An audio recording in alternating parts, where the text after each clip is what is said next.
वरदानी राक्षस राज भीमासुर की। बंद करो ये जय जयकार। ये राक्षस जाति का शत्रु है।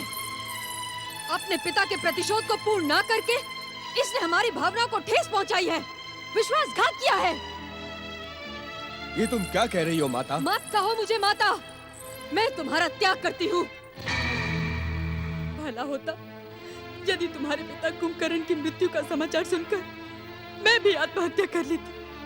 भला होता रक्तांबरी, यदि इसे जन्म देने से पूर्व ही तुम मुझे रोक लेती। अब मैं तुम्हें छोड़कर जा रही हूँ। माता, मेरी बात सुनो, इस प्रकार मुझे छोड़कर मत जाओ।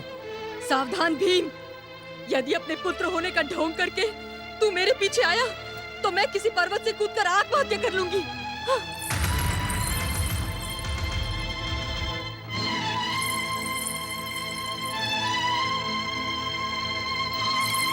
राजकुमारी, राजकुमारी क्रोध को त्याग दीजिए। मुझे कुमार पर पूरा विश्वास है। किंतु मेरा विश्वास खंडित हो चुका है। उस वरदान का क्या महत्व है जो मेरे प्रतिशोध को पूरा ना कर सके, जो मेरे हृदय की ज्वाला को शांत ना कर सके?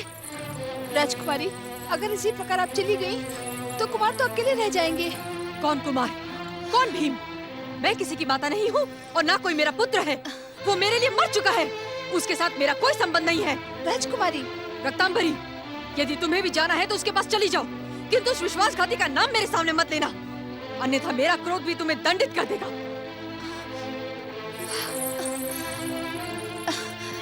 यदि ब्रह्मदेव की बात ना मानकर मैं उनसे वरदान ना मांगता तो मेरी तपस्या व्यर्थ हो जाती। किंतु अब यह वरदान पाकर मुझे हर्ष नहीं, दुख हो रहा है, भयानक दुख। मेरी माता मुझे छोड़कर चली गई। यह वरदान मेरे लिए वरदान नहीं, शाप बन गया है, शाप। वरदानी दैत्यराज, आपको इस प्रकार दुखी होने के स्थान पर अपनी माता को प्रसन्न करने का उपाय सोचना चाहिए। नहीं, मेरे पास माता को प्रसन्न करने का कोई उपाय नहीं। अब मैं क्या करूं? निराश ना हो दैत्यराज, आपने ब्रह्मा जी से अतुलनीय शक्ति का वरदान पाकर दैत्य जाति का सुनहरा भविष्य सुनिश्चित कर दिया है। अर्थात अब इस संसार में आपके समान शक्तिशाली कोई नहीं। अब सबसे पहले आप दुष्ट देवताओं से युद्ध करके स्वर्ग पर अधिकार कर लीजिए। उससे क्या होगा? होगा, बहुत कुछ होगा। किस प्रकार? सृष्टि के पहले दिन से ही दुष्ट देवताओं की सहायता में संलग्न रहने वाला विष्णु भागा भागा आपसे युद्ध करने के लिए आएगा और पराजित हो जाएगा। विष्णु की पराजय न केवल उसके अवतार राम की पराजय है, अपितु आपकी माता के प्रतिशोध को लेने में भी सक्षम है। परंतु मैं विष्णु को परास्त कर पाऊंगा? क्यों नहीं दैत्यराज, यदि ब्रह्मा जी का वरदान सच्चा है तो अवश्य कर पाएंगे। यह मत भूलो दैत्यराज कि ब्रह्मा जी ने केवल राम को न परास्त करने की शक्ति प्रदान करना अस्वीकार किया था, विष्णु का तो उन्होंने नाम तक नहीं लिया। सत्य कहते हैं आप। माता को प्रसन्न करने का यह सर्वोत्तम उपाय है। राक्षस वीरों, हम अभी और इसी समय स्वर्ग की ओर अभियान करेंगे। हमारी वरदानी शक्ति के आगे देवताओं को पराजित होना ही होगा। चलो राक्षस वीरों। महाबलशाली महाराज कुंभकर्ण के पुत्र वरदानी राक्षस राज भीमासुर की। अतुलनीय शक्ति से संपन्न भीमासुर और देवताओं के मध्य घोर संग्राम हुआ। राक्षसों की तामसी शक्ति को ब्रह्मदेव की सात्विक शक्ति के वरदान ने तीव्र और प्रखर कर दिया। भीमासुर के वरदानी प्रहारों का देवता और देवसेना सामना न कर सकी। देवराज इंद्र के संग देवगण प्राण बचाकर रणभूमि से भाग निकले। तभी आकाश में देवताओं को रोकते हुए श्री हरि विष्णु ने प्रकट होकर कहा, धन्य है तुम्हारा पराक्रम देवताओं। रणभूमि में लड़ने वाले वीर तो अपने प्राणों को न्यौछावर कर देते हैं अथवा प्राण ले लेते हैं, और तुम रणभूमि में कायरों की भांति पीठ दिखाकर भागाए। धन्य हो देवताओं, धन्य हो। देवताओं, अपने सम्मान को लज्जित ना करो। जाओ, जाओ भीमासुर से युद्ध करो, जाओ। नहीं नहीं श्रीहरि, हम उस दुष्ट की वरदानी शक्ति को पराजित नहीं कर सकते। तो हंसते हंसते रणभूमि में अपने प्राण त्याग कर वीर गति को प्राप्त हो जाओ, क्योंकि रणभूमि में प्राण त्यागने वाले वीर की वीरता इतिहास के पृष्ठों पर स्वर्णाक्षरों से लिखी जाती है। श्रीहरि, ऐसा आप क्यों कह रहे हैं? सृष्टि के प्रथम दिन से आप सदैव ही देवताओं के हितरक्षक रहे हैं। हम रणभूमि का त्याग करके आपकी शरण में आ गए हैं। अब हम आपके शरणागत हैं श्रीहरि। हमारे सम्मान की रक्षा करते हुए उस दुष्ट का नाश कीजिए। हे शरणागत वत्सल भगवान श्री हरि विष्णु जी, हम शरण में आए हुए देवताओं को निराश न करें। भीमासुर को पराजित करके हमारा खोया हुआ गौरव प्रदान करें प्रभु। देवगणों, हमें युद्ध में केवल विजय प्रिय है। हम युद्ध भूमि में तभी उतरते हैं जब शत्रु की पराजय और हमारी विजय सुनिश्चित हो। ये आप क्या कह रहे हैं जगदीश्वर? क्या भीमासुर से युद्ध करने में आपकी विजय सुनिश्चित नहीं है? वरुण देव, आपके इस प्रश्न का उत्तर विश्व को गति देने वाले विश्वनाथ भगवान शिव ही दे सकते हैं।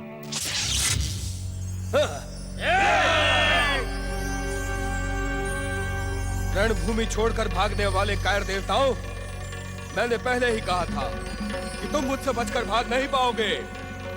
भले इसके लिए मुझे आकाश का सीना चीरना पड़े, पृथ्वी को नापना पड़े, समुद्र को मथना पड़े, मैं तुम्हें दंडित किए बिना नहीं छोड़ूंगा।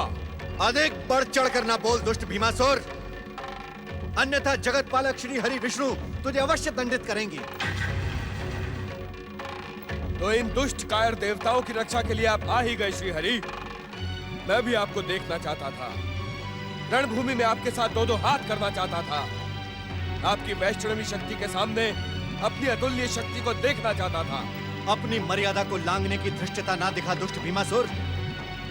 ब्रह्मदेव की वरदानी शक्ति की मर्यादा रखने के लिए हमने रणभूमि का त्याग किया था, किंतु अब यदि तू इस प्रकार अहंकारी बातें करेगा तो मैं तुझे दंडित कर ब्रह्मदेव के वरदान की श्रेष्ठता को मिथ्या कर दूंगा। आ, मैं तुझे युद्ध के लिए ललकारता हूं। आ! परंतु मैं तुझ जैसे भीरू और कायर से युद्ध नहीं करना चाहता। आप क्या देख रहे हैं श्री हरि? यदि आप में साहस है तो आप मुझसे युद्ध करें। मैं आपको युद्ध की चुनौती देता हूं और विश्वास दिलाता हूं कि रणभूमि में अपने प्रहारों से मैं आपको संतुष्ट करूंगा। युद्ध की याचना लेकर आए वीर की याचना ठुकराना युद्ध नीति के विरुद्ध है। मैं तुम्हारी चुनौती स्वीकार करता हूं भीमासुर। तुम्हारी युद्ध की अभिलाषा पूर्ण करने का वचन भी देता हूं, किंतु तुम्हें भी मुझे एक वचन देना होगा। नहीं दैत्यराज नहीं, इस छलिया विष्णु को कोई वचन मत देना। वचन की आड़ में ये आपका सर्वनाश कर देगा। हाँ दैत्यराज, वचन का सहारा लेकर इसने दैत्य जाति के गौरव मधु और कैटअप को मार डाला था। वामन रूप में इसी विष्णु ने महान दैत्य सम्राट महाराज बलि को छला था और स्त्री रूप धारण करके इसी विष्णु ने महान दैत्य सेनापति राहु का मस्तक काट डाला था। इसकी बातों में मत आना दैत्यराज, मत आना। पहले मुझे इनकी बात सुन लेने दें। कहे श्री हरि कहे, युद्ध के लिए मैं आपको क्या वचन दे सकता हूं? अपनी मृत्यु को छोड़कर मैं युद्ध करने के लिए कोई भी वचन दे सकता हूं। कहे। तुम धन्य हो भीमासुर, धन्य है तुम्हारी बुद्धि और धन्य है तुम्हारा विवेक। दैत्यराज, प्रशंसा करके ये छलिया आपको छलने की भूमिका बना रहा है। इसकी बातों में मत आओ, मत आओ। आप शांत रहे, मैं अपना भला बुरा जानता हूं। कहे श्री हरि, आपको युद्ध करने के लिए कौन सा वचन चाहिए? मुझे युद्ध से घृणा है भीमासुर, क्योंकि युद्ध भूमि में अहंकार, अभिमान और स्वार्थ की भावना प्रचारित होती है। परंतु जब युद्ध अनिवार्य होता है तो मैं ही युद्धाग्नि में प्राणों की संविदा डालता हूं और मैं ही प्राणों की आहुति ले लेता हूं। तो क्या अब युद्ध अनिवार्य हो गया है? हाँ, क्योंकि मैं तुम्हारी याचना ठुकराकर तुम्हें और अधिक अभिमानी बनाना नहीं चाहता हूं। इसीलिए मैं तुम्हारी चुनौती स्वीकार करता हूं भीमासुर। इस युद्ध में राक्षसों की ओर से केवल तुम लड़ोगे और देवताओं की ओर से केवल मैं लड़ूंगा, जिससे युद्ध भूमि में व्यर्थ का रक्तपात ना हो।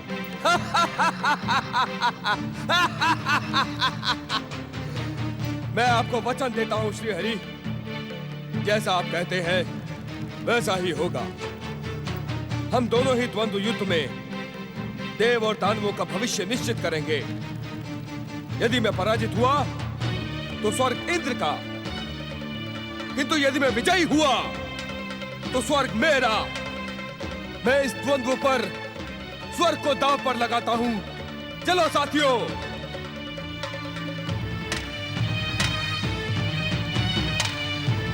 युद्ध की याचना लेकर तुम आए थे भीमासुर, इसी कारण प्रथम प्रहार का अधिकार मैं तुम्हें देता हूं।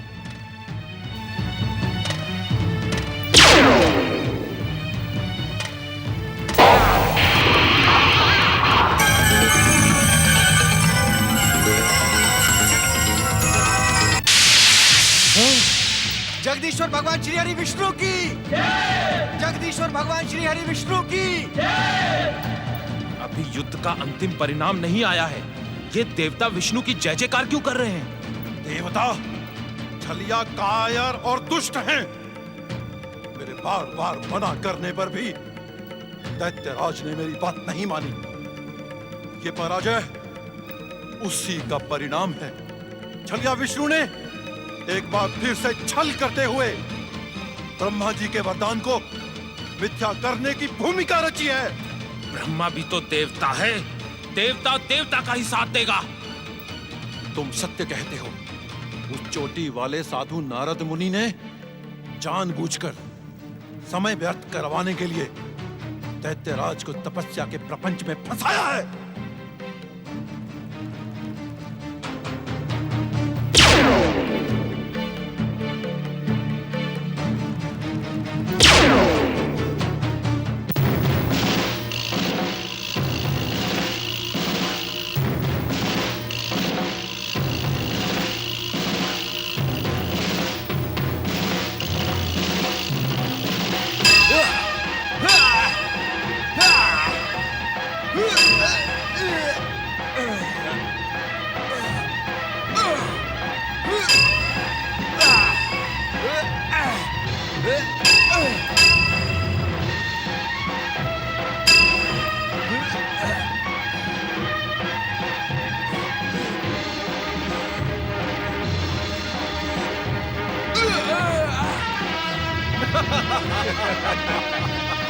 अभी भी समय है दुष्ट भीमासुर, अपनी दुष्टता के लिए श्री हरि विष्णु से क्षमा मांग ले और पाताल लोक के अंधकार में जाकर छिप जा, अन्यथा तेरी मृत्यु निश्चित है।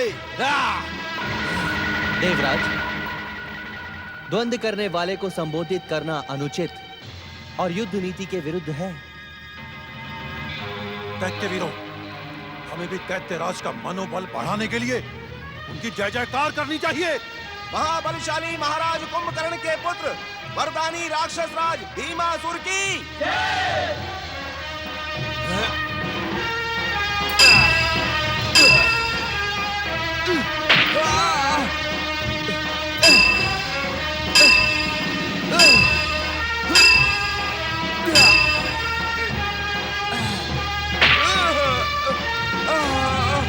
भगवान श्री हरि विष्णु की, जगदीश्वर श्री हरि विष्णु की, भगवान श्री हरि विष्णु की। परम पिता ब्रह्मदेव।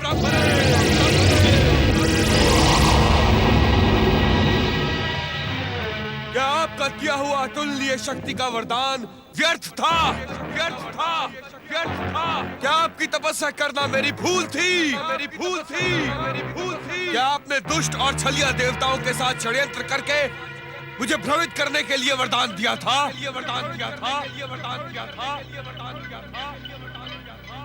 क्या संसार का अटल सत्य ब्रह्म वाक्य असत्य है?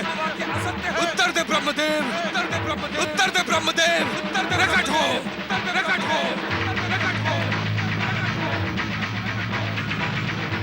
भीम, युद्ध में निराशा की नहीं, शक्ति की आवश्यकता होती है।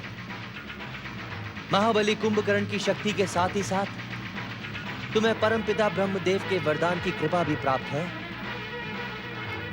निराश ना होकर प्रहार करो, अपनी अभिलाषा पूर्ण करो और परिणाम की चिंता अपने आराध्य पर छोड़ दो। ये श्रीहरि को क्या हो गया? जब वो स्वयं हार कर अस्त्र शस्त्र फेंक रहा है तो उसका वध क्यों नहीं करते? उसे प्रहार करने के लिए प्रेरित क्यों कर रहे हैं? भीमासुर, युद्ध में विजय वीर के पराक्रम की नहीं, उसकी दृढ़ इच्छा शक्ति की होती है। यदि इस प्रकार निराश हो जाओगे तो तुम्हारी पराजय निश्चित है। विजय की दृढ़ इच्छा शक्ति से प्रहार करो। हाँ, अस्त्र उठाओ।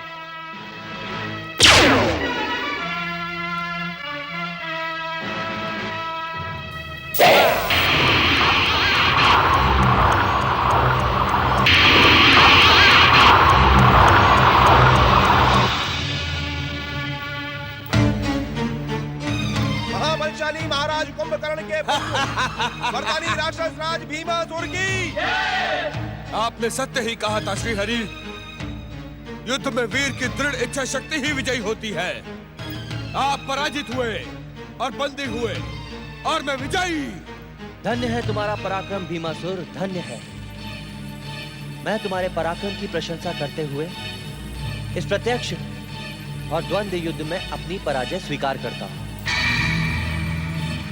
शिवेक्षा से यही उचित है और यही सृष्टि के रचनाकार ब्रह्मदेव के वरदान की मर्यादा है।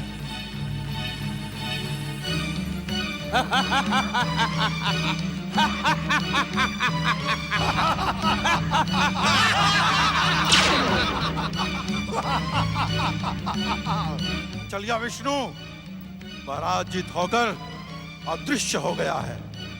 आज दैत्य जाति के लिए सबसे महान दिन है। विष्णु को पराजित करके दैत्यराज भीमासुर ने अपनी कीर्ति को अमर किया है। राक्षस वीरों, देवताओं के अदृश्य होने से पहले इन्हें बंदी बना लो।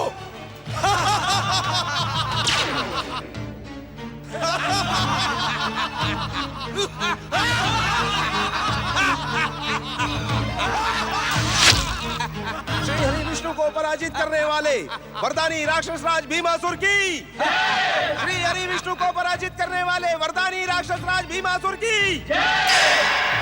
नारायण नारायण। धन्य हो भीमासुर, तुम धन्य हो और धन्य है तुम्हारा पराक्रम। तुमने जगत पालक श्री हरि विष्णु को प्रत्यक्ष और द्वंद्व युद्ध में परास्त करके अपनी माता कर्कटी के प्रतिशोध को पूर्ण किया है। धन्य हो तुम। नहीं नारद मुनि, नहीं। जब तक मैं अयोध्या के श्री राम को पराजित नहीं कर देता तब तक मेरी माता का प्रतिशोध पूरा नहीं होगा। नारायण नारायण। असंभव भीमासुर, असंभव। श्री राम से प्रतिशोध लेना तुम्हारे लिए अब असंभव है, क्योंकि तुम्हें वरदान मिलने से पूर्व ही श्री राम पृथ्वीलोक के अपने अवतार को सार्थक करके वैकुंठ के लिए प्रस्थान कर चुके हैं। इसलिए श्री राम के प्रति अब प्रतिशोध की भावना रखना समय को व्यर्थ करना है। नारायण नारायण। ओम नमः शिवाय।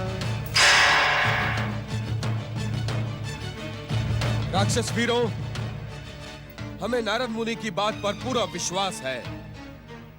श्री हरि विष्णु की पराजय के साथ ही हमारे महान पिता कुंभकर्ण की हत्या करने वाले अयोध्या के राजा राम भी पराजित हुए, क्योंकि राजा राम श्री हरि के ही अवतार हैं। श्री हरि और स्वर्ग पर विजयी होने के बाद अब हमें पृथ्वी और पाताल पर अधिकार करना है, परंतु उससे पहले हम अपनी माता कर्कटी से मिलकर उनका प्रतिशोध पूरा होने की सूचना देकर उन्हें प्रसन्न करेंगे। राक्षस माता करकटी की जय हो। तुम्हारा प्रतिशोध पूरा हुआ माता। अब मुझे आशीर्वाद दो। बाहर आओ माता, बाहर आओ।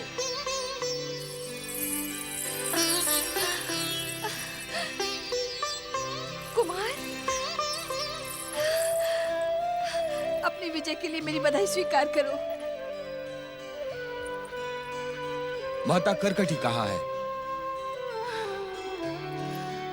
राजकुमारी के लौटने की प्रतीक्षा तो मैं भी कर रही हूँ ना राजकुमार। उस दिन की गई, वे आज तक नहीं लौटी। क्या? ये आप क्या कह रही हैं? क्या आपने उन्हें खोजने का प्रयास नहीं किया? उन्होंने मुझे शपथ दी थी कुमार कि यदि मैंने उनके सामने तुम्हारा नाम लिया तो वे आत्महत्या कर लेंगी। इसी कारण मैं विवश थी कुमार।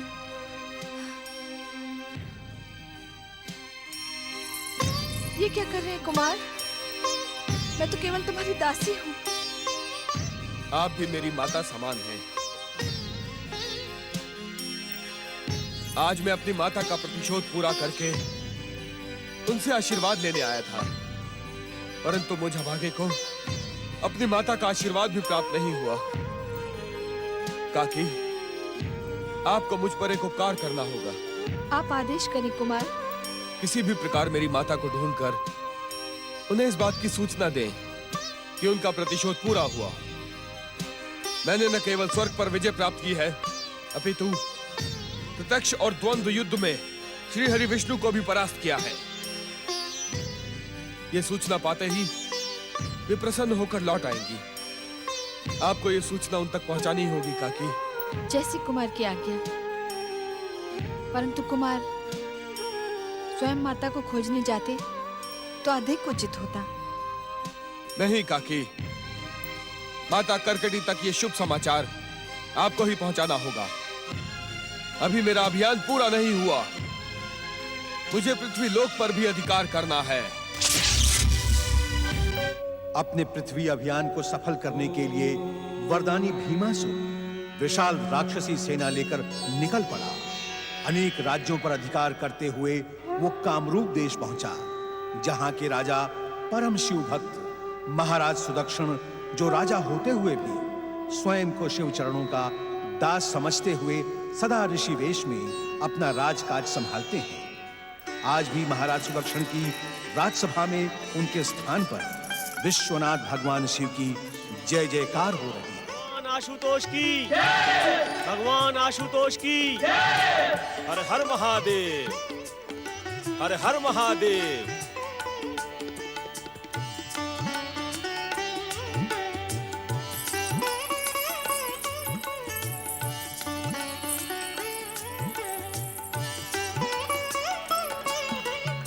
महाराज, ये हमारा सौभाग्य है कि हमारी राजसभा में भगवान शिव के परम भक्त ऋषि सुभद्र की चरण धूलि का स्पर्श हुआ है।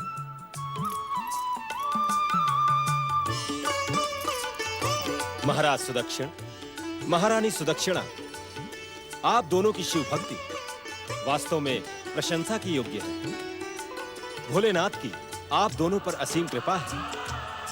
शिव भक्त के रूप में आप दोनों की कीर्ति दूर दूर तक प्रसारित हो चुकी है। ऋषि, ये भगवान भोलेनाथ और आप जैसे ऋषियों के आशीर्वाद का फल है। गुरु बिना ज्ञान, भक्ति, परमार्थ एवं मुक्ति कुछ भी प्राप्त नहीं होता।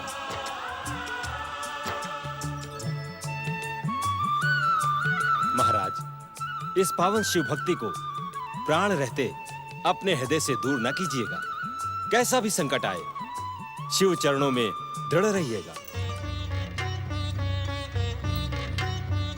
ऋषिवर, शिव कृपा से आप वर्तमान, भूत और भविष्य सभी कुछ जानते हैं। क्या आपको कहीं से ऐसा संकेत मिला है कि हम पर कोई आकस्मिक संकट आने वाला है? भगवान शिव की लीला अत्यंत रहस्यपूर्ण होती है महारानी। कभी कभी दुष्टों को दंडित करने के लिए वे अपने सच्चे भक्तों की कठोर परीक्षा लेते हैं। कभी कभी किसी महान जनहित के कार्यों को पूरा करने के लिए ऐसी परिस्थितियां उत्पन्न कर देते हैं कि जिसकी हम कल्पना भी नहीं कर सकते। इस समय हम एक आवश्यक बात कहने के लिए ही यहाँ आए हैं। ऋषिवर, क्या आपको अपनी बात कहने के लिए एकांत की आवश्यकता है? नहीं महाराज, हमें एकांत की नहीं, ध्यान की आवश्यकता है। अर्थात? महाराज, जो बात हम कहने जा रहे हैं उसे आपके साथ साथ यहाँ उपस्थित हर राजपुरुष को भी गंभीरता और ध्यान से सुनना आवश्यक है, क्योंकि हमारी बात का संबंध केवल आपसे नहीं, पूरे कामरूप देश से है। महाराज सुदक्षिण, महारानी सुदक्षिणा और कामरूप के राजपुरुषों, मैं आप सबसे केवल इतना ही कहना चाहता हूं कि अब तक आप सबने जिस परम शिव भक्ति को अपने मन में दृढ़ कर रखा है उसे निर्बल ना होने दीजिएगा। एक क्षण के लिए आपका मन शिव भक्ति से भटकना नहीं चाहिए। शिव भक्ति से ही आपकी और आपके राज्य की बड़े से बड़े संकट से रक्षा होगी।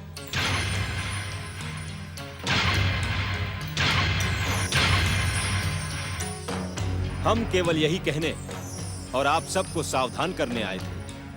भगवान शिव आप सबका कल्याण करें। हर हर महादेव, हर हर महादेव, हर हर महादेव। महाराज, क्या गुरुदेव? महारानी सुदक्षिणा, गुरुदेव तो हमारी शिव भक्ति को दृढ़ करने आए थे। आप किसी प्रकार की शंका न करें। ओम नमः शिवाय, ओम नमः शिवाय, ओम नमः शिवाय। राजकुमारी करकटी, कहाँ हैं आप?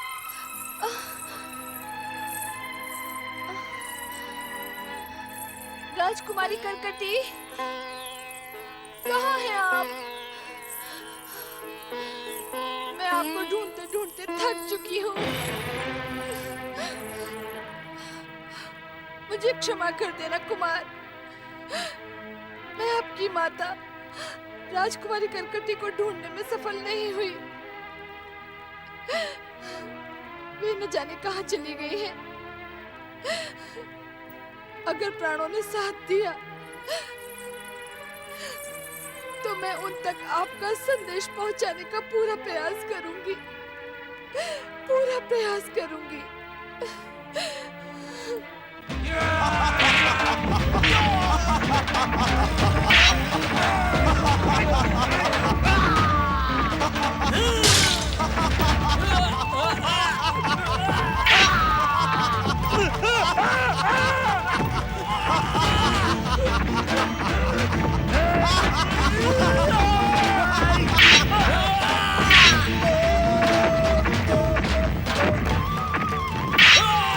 राक्षस वीरों, मेरे पिता महाराज कुंभकर्ण और ज्येष्ठ काकाश्री महाराज रावण के समान पृथ्वी के सातों द्वीपों पर मेरा अधिकार होना चाहिए। जाओ, हर द्वीप पर अधिकार कर लो।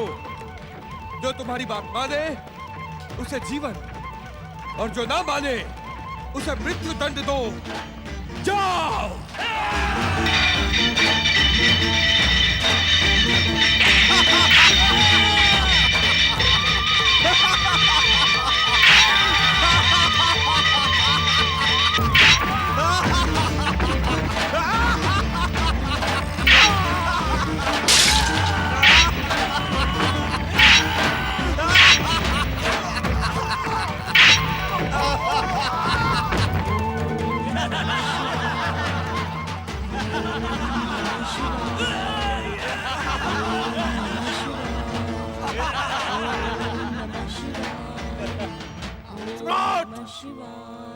भीमासुर की अधीनता स्वीकार कर लो, अन्यथा हम तुम्हें यहीं समाप्त कर देंगे।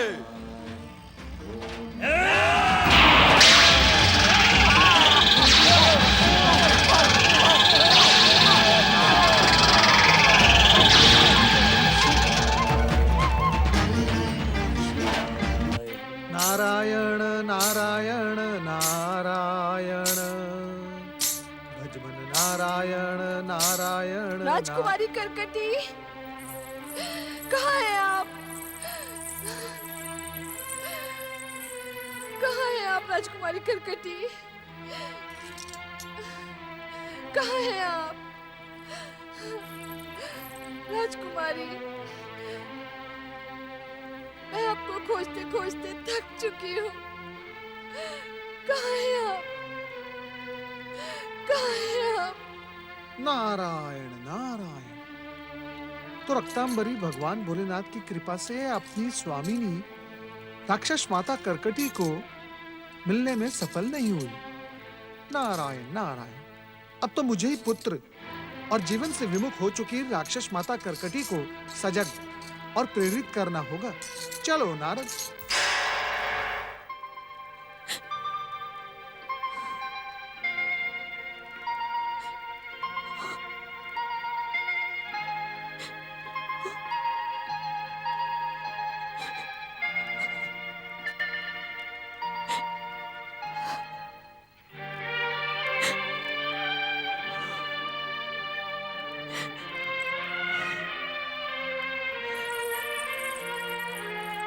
एक और दिन समाप्त हुआ, किंतु मेरा प्रतिशोध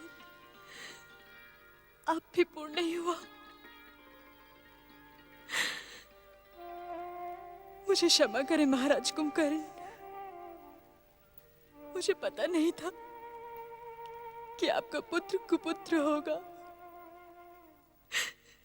सम्राट बनने की इच्छा उसे अपने पिता के हत्यारे को भुला देगी। मैं जानती हूँ महाराज, यमलोक में आपकी आत्मा प्रतिशोध के लिए तड़प रही होगी, किंतु मैं क्या करूं? मैं विवश हूं। मैं विवश हूं। नारायण नारायण। तुम्हारा आंसू बहाना व्यर्थ है राक्षस माता करकटी। तुम्हारा पुत्र मर्यादा पुरुषोत्तम श्री राम से प्रतिशोध ले ही नहीं सकता। तुम्हारा प्रतिशोध पूर्ण करने के लिए तुम्हारे पुत्र ने न केवल स्वर्ग अपितु जगत पालक श्री हरि विष्णु को द्वंद्व युद्ध में परास्त किया है। किसी की जय और पराजय से मेरा कोई संबंध नहीं है। मैं तो केवल राम, लक्ष्मण और हनुमान की पराजय का समाचार सुनना चाहती हूँ। नारायण नारायण। राक्षस माता करकटी, प्रतिशोध की बात को मन से निकाल दो। कैसे निकाल दूं नारद मुनि? इसी प्रतिशोध को पूरा करने के लिए तो ये विधवा अपने पति की मृत्यु के पश्चात भी जीवित है। नारायण नारायण। राक्षस माता करकटी, तुम्हारा प्रतिशोध तो तभी पूर्ण होगा जब श्री राम होंगे। राम नहीं? आप कहना क्या चाहते हैं? अयोध्या के राजा श्री राम अपने अनुज लक्ष्मण जी के साथ अपने अवतार को सार्थक करके पृथ्वीलोक से प्रस्थान कर चुके हैं। अब उनसे प्रतिशोध लेने की बात मन में रखना केवल व्यर्थ ही नहीं, मूर्खतापूर्ण है। नारायण नारायण। राक्षस माता करकटी, इस समय तुम्हें तुम्हारा कर्तव्य पुकार रहा है। अपने और अपने प्रिय पति कुंभकर्ण के प्रेम के चिन्ह भीमासुर को मृत्यु के मुख में जाने से बचाओ। बचाओ उसे, बचाओ। वो स्वर्ग का सम्राट श्री हरि को पराजित करने वाला भीमासुर, उसे भला कौन मार सकता है? शिव शंकर। शिव शंकर? नारायण नारायण। तनिक स्मरण करे राक्षस माता करकटी, स्मरण करे। भीमासुर को वरदान देते समय परमपिता ब्रह्मा जी ने क्या कहा था? क्या कहा था? मुझे कुछ याद नहीं। नारायण नारायण। मैं याद दिलाता हूं। परमपिता ब्रह्मा जी ने कहा था, यदि तुम्हारा पुत्र भीमासुर शिव भक्तों को सताएगा तो उसका अंत भगवान भोलेनाथ के हाथों निश्चित है। इस समय तुम्हारा पुत्र भीमासुर पृथ्वीवासी शिव भक्तों को सता रहा है। पृथ्वी पर प्रेम करने वाले और अपने भक्तों पर असीम प्रेम करने वाले भगवान भोलेनाथ अपने भक्तों की करुण पुकार को अनसुनी कभी नहीं करेंगे। उसे रोको, उसे रोको, अन्यथा। नारायण नारायण। किंतु मैं तो उससे सारे संबंध तोड़ चुकी हूँ। नारायण नारायण। राक्षस माता करकटी, माता और पुत्र का संबंध तोड़ने से कभी नहीं टूटता। माता और पुत्र का संबंध उतना ही पवित्र होता है जितना पति और पत्नी का और राक्षस माता अपने मृत पति के लिए अपने जीवित पुत्र का जीवन दांव पर न लगाओ। उसे रोको, उसे रोको राक्षस माता कर्कटी, उसे रोको, अन्यथा तुम्हारे पास ये आंसू बहाने के अतिरिक्त कुछ भी शेष नहीं बचेगा। जाओ, उसे रोको। पुत्र पुत्र पुत्र भीम। नारायण नारायण, धन्य है भोलेनाथ आप और आपकी लीला, धन्य है भोलेनाथ। कुछ ऐसी लीला करें आप कि राक्षस माता कर्कटी अपने पुत्र को सद्बुद्धि देने में सफल हो जाए। नारायण नारायण।